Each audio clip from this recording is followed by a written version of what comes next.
हमारे खास मुलाकात कार्यक्रम में आज हमारे साथ खास मेहमान श्री मनोज सोनी जी, ये बूंदी ज़िले के रोटेदा से पधारे हैं।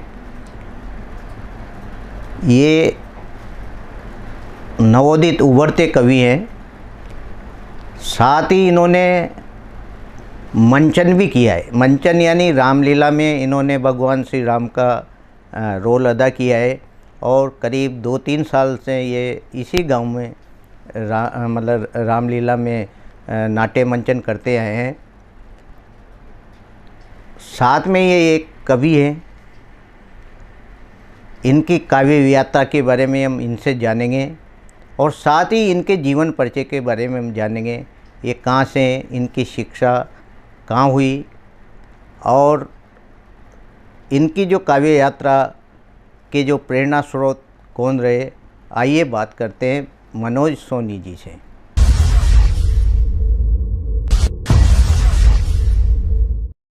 मनोज जी, आपका हमारे स्टूडियो में बहुत बहुत स्वागत है। आपका भी बहुत बहुत स्वागत है जी, जो आपने मुझे यहाँ बुलाया। मैं रोटेदा गांव से हूँ जी। बूंदी जिले के पास, नदी के पास हमारा गांव है रोटेदा। जी जी। वहाँ से लगभग कोटा जिला पास में है जी।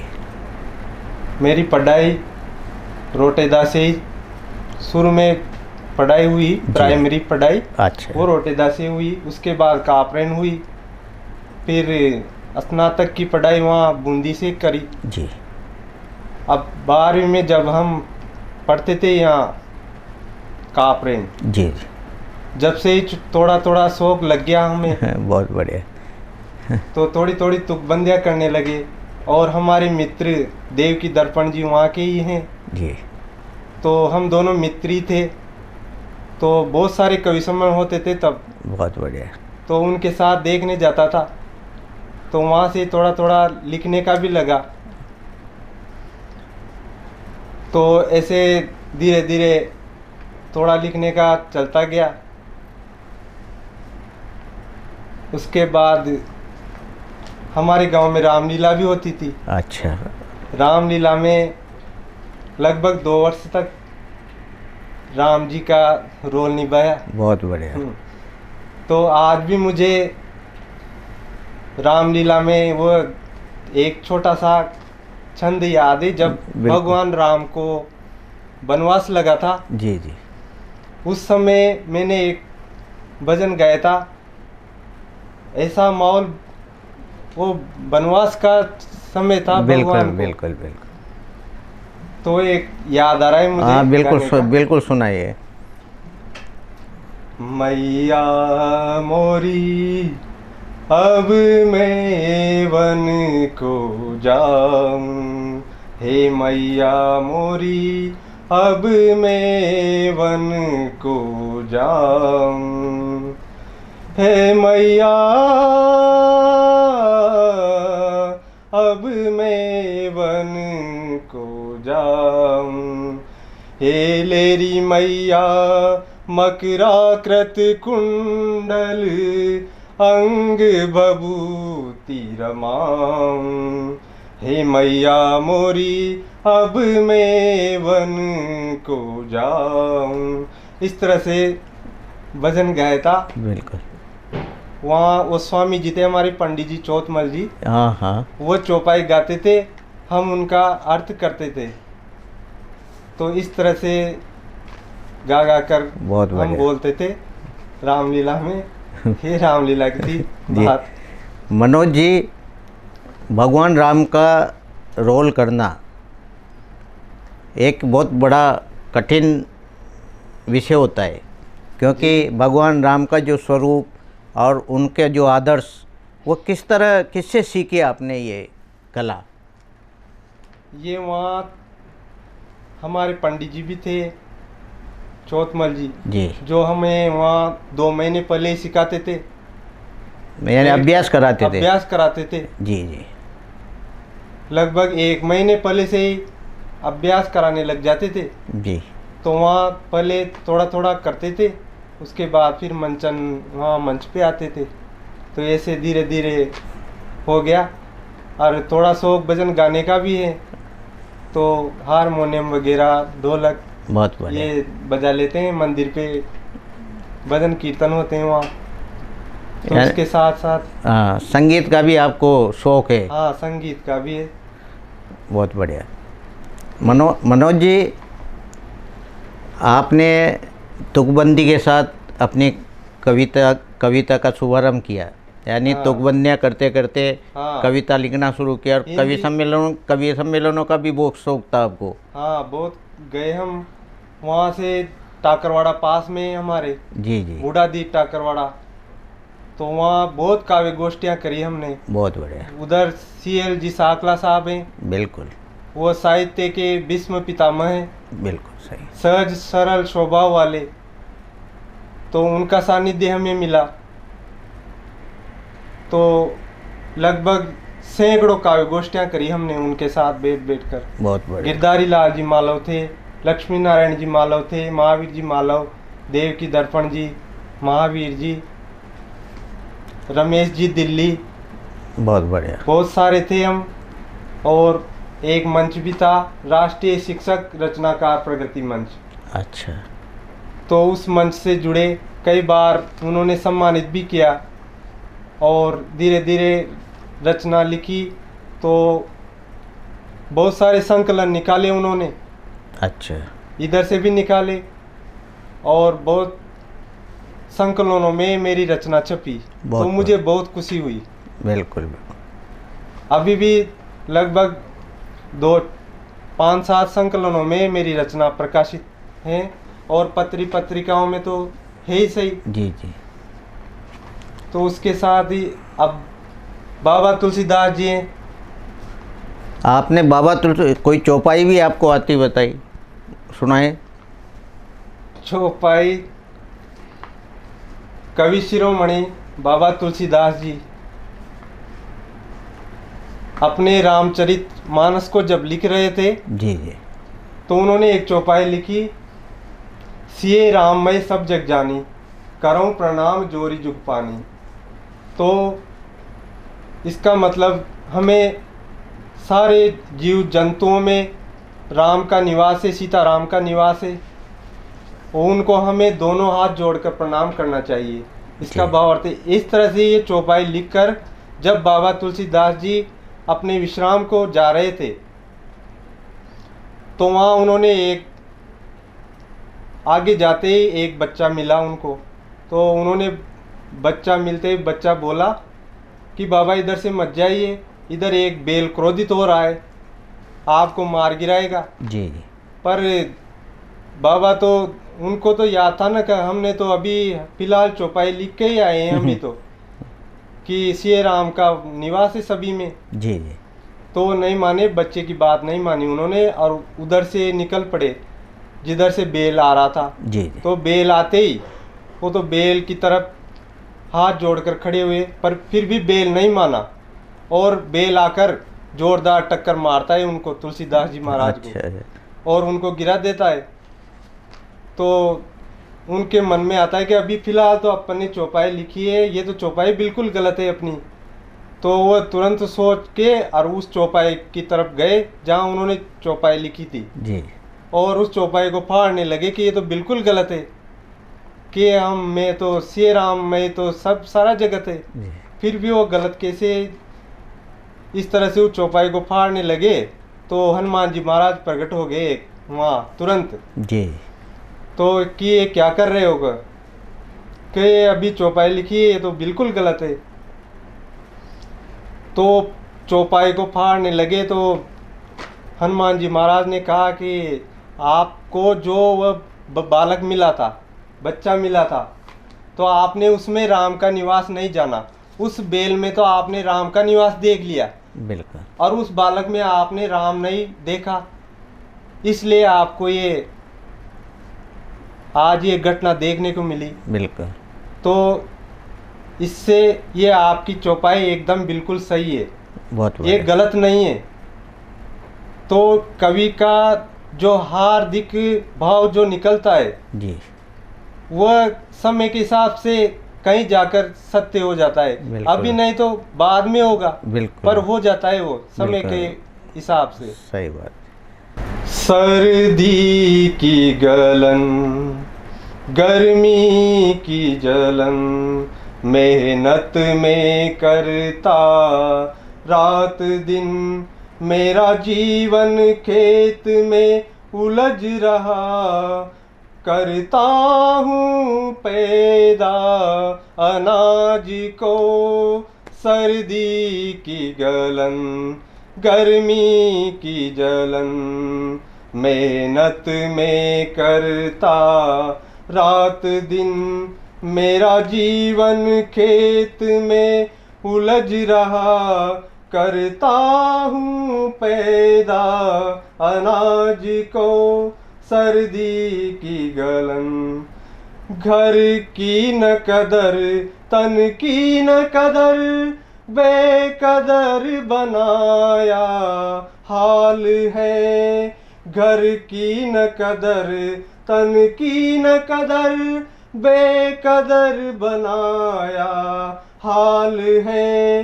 लथपथ है बदन पसीने से, सूरज की तपन से लाल है। जुड़ता नहीं कोई रुक करके, सुनता नहीं कोई रुक करके, मेरी दर्द भरी आवाज को। सर्दी की गलन, गर्मी की जलन, मेहनत में करता रात दिन, मेरा जीवन खेत में उलझ रहा, पैदा करता अनाज को। खेती में फसलों की कीमत मिलती है बहुत कम आज भी। खेती में फसलों की कीमत मिलती है बहुत कम आज भी। खर्चा न चल पाता पूरा, ईश्वर के भरोसे आज भी। देता है मुसीबत आसमां, देता है मुसीबत आसमां, कर बिन मौसम बरसात को। सर्दी की गलन, गर्मी की जलन, मेहनत में करता रात दिन, मेरा जीवन खेत में उलझ रहा, करता हूँ पैदा अनाज को। सर्दी की गलन, मिट्टी के संग मिट्टी होता, विश्वास की गैती हाथों में। मिट्टी के संग मिट्टी होता, विश्वास की गैती हाथों में। आशा और श्रद्धा झलक रही, करके देखो बातों में। आशा और श्रद्धा झलक रही, करके देखो बातों में। सह करके भारी दुखों को, सह करके भारी दुखों को, मोहताज नहीं सर ताज को। सर्दी की गलन, गर्मी की जलन, मेहनत में करता रात दिन, मेरा जीवन खेत में उलझ रहा, करता हूँ पैदा अनाज को। सर्दी की गलन, गर्मी की जलन। ये किसान पे थी। बहुत बढ़िया छोटा सा गीत। मनोज जी, आपने किसान की पीड़ा आपके काव्य के माध्यम से जनता तक पहुंचाई, बहुत अच्छी बात है। आपने पहला मंच कब साझा किया था? और कैसा लगा था उस समय? मंच तो थोड़े कम ही किए जी। पहला बूढ़ा दीद किया था, तो उसमें मैंने एक रचना पढ़ी थी, बहुत लोगों को बहुत पसंद आई, पर थोड़ा लिखने का ही था, मंचों का थोड़ा कमी था। जी जी। मंच मिलते भी कम थे पहले, तो मंच के हिसाब से मेरा बिल्कुल रचना धर्म नहीं हुआ। जी जी। अब तक कितनी रचनाएं लिख चुके आप? लगभग 100 के आसपास तो लिखी दी होगी, बीच में कम हो गया था लिखने का। जी। पहले था, क्योंकि पारिवारिक स्थितियाँ ऐसी बनती हैं जो वो थोड़ा थोड़ा लिखने का कम हो गया। जी। तो लिख देता हूँ फिर भी साल भर में 2-4। बहुत बढ़िया, बहुत पर कमी है थोड़ा जी। फिर भी। मनोज जी, एक रचना और सुनाए आप हमारे दर्शकों को। एक व्यंग्य रचना है। हाँ, सुनाए। दादी माँ के विचार हैं, दादी माँ क्या कहती हैं। हाँ। तो रचना पढ़ूंगा मैं, उसमें आपको बिल्कुल आ जाएगा सब समझ में। एक दन पोल का चूतरा पे बटी बटी खबा लागी डोकरी। ये हाड़ौती रचना है। हाँ बिल्कुल, माइड भाषा की, राजस्थानी भाषा की, क्योंकि हिंदी के साथ राजस्थानी भी बिल्कुल लिखी है। एक दन पोल का चूतरा पे बटी बटी खबा लागी डोकरी, भाया चौका फटजे जब जार में लगी नौकरी। भाया चौका फटजे जब जार में लगी नौकरी, आपने जमीन जायदाद भी कोई न, जे तू न करगो, जे ऐसियाई रियो तो जिंदगी भर ही रो तो फरगो। बहुत बढ़िया। जे ऐसियाई रियो तो जिंदगी भर ही रो तो फरगो, मन की बा आज खाल पढ़िया पाचे भी नौकरी न मल, मनमान बेरोजगार अट्यूटी फर रिया च, कोई तोड़ फोड़ कोई चक्का जाम और कोई भीड़ में पसर नौकरी के कारण बेमौत मर रिया च। नौकरी तो आंधी खेती होगी, जे मल तो मल जा, ना तो काना कतना की किस्मत रोगी। नौकरी तो आंधी खेती होगी, जे मल तो मल जा, ना तो काना कतना की किस्मत रोगी। मारो ऊपर तो थारी आशीष को यो हाथ ज्યાં ताई दरियो रहगो, सरस्वती की कृपा सु यो मन सदाई हरियो भरियो रहगो। मन तो इतिहास और संस्कृति को एक एक पानो बाँचर, समाज सेवा परोपकार, धर्म निरपेक्षता जातिवाद और भेदभाव कोई पाठ पढ़नो छ, और सद शिक्षा की नसणी पर लाग्या, चरित्र का एक एक गत्या पर सबर की झाल ठहरार, शांति सु ऊपर चढ़नो छ। बहुत बढ़िया व्यंग्य। ये छोटी सी नहीं बहुत अच्छा हाड़ौती को आपने व्यंग्य पढ़ियो। मनोज जी, आप जो कविताएं लिखते हैं जी, तो इसमें आपने समाज के लिए क्या लिखा, क्या दिया समाज को? समाज के लिए, समाज के हिसाब से मैं एक छोटी रचना बोलता हूँ हिंदी की। आप? हाँ बिल्कुल, सुनाओ। बसकाड़ा खाती हाड़ौती की है रचना। हाँ। बसकाड़ा खाती तरपड़ती कालजा की कोर, झाड़िया का तीका दसुड़ा में पड़ी च, बलारी च अमृत जस्यो दूध पुआबाड़ी न। वाह, बहुत बढ़िया।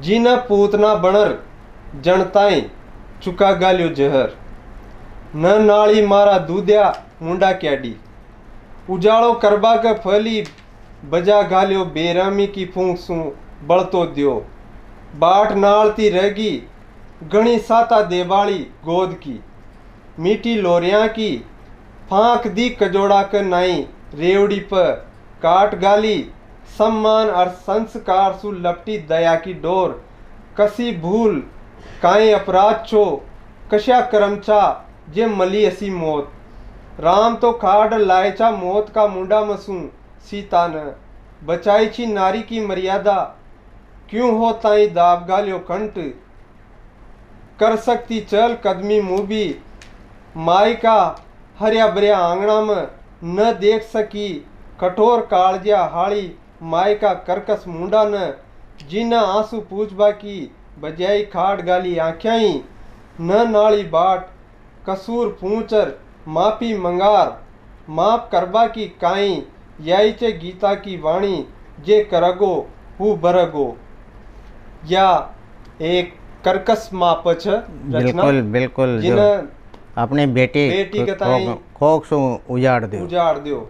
बहुत बढ़िया। या माई की मतलब अशी कर्कश माँ आपने कभी देखवा में न मिली होगी जी, जिन्हें या करी या थोड़ी सी रचना का माध्यम से आपको ताई बताई। नहीं, बहुत बढ़िया, वास्तव में बहुत बढ़िया रचना आपने लिखी है और दर्शकों तक पहुँचा, ज्ञानवर्धक है, क्योंकि आज जो जैसा हो रहा है वो आपने अपनी लेखनी में कागज़ पे उतारा। मनोज जी, आपकी जो कविताएं अब आप बराबर लिखोगे? हाँ, अभी तो चल रहा है साहब लिखने का। ये जो आपके ये बीच में बंद हो गया था। जी जी, आप पारिवारिक स्थितियाँ ऐसी थी जी जो बीच में बंद हो गया था। आपके क्षेत्र में जो साहित्यकारों का एक झुंड है, झुंडी बोलूँ मैं तो, क्योंकि बहुत सारे लोग हैं जिनको बिखरे हुए थे, सबको एकत्रित किया एक जगह और एक अच्छी काव्य गोष्ठी आपकी चलती है, उसमें कितना सीख मिलता है आपको? बहुत अच्छा लगता है साहब, जब हम एक साथ रहते हैं, दिन भर पूरा दिन ही यूँ निकल जाता है, दिन की याद नहीं कि आज ये दिन भर ही हो गया। ऐसे ऐसे साहित्यकार थे हमारे वहाँ, बूढ़ा देश टाकरवाड़ा जाते थे जी, जो गिरधारी लाल जी मालव हैं जी, शिक्षक थे जो। हाँ, और लक्ष्मी नारायण जी मालव थे, उन्होंने बहुत ऐसे बढ़िया बढ़िया गीत पढ़ते थे जो सारी रात वहीं लग जाती थी। बहुत बढ़िया, सुनने में बहुत आनंद आता था, उनके गीतों को सुनते थे। एक जाते जाते एक रचना और सुनाए मनोज जी आप। समाज के ऊपर से या बकवास आंकड़ा की केरी, जी में सु एक एक बबूत्यो, बाल के लारा उड़तो र। यो स्यो मतलब बकवास के ऊपर। उत्तेजना बसमरा की पूंछ, जे करता ही थोड़ी देर उलड़ा रह गया।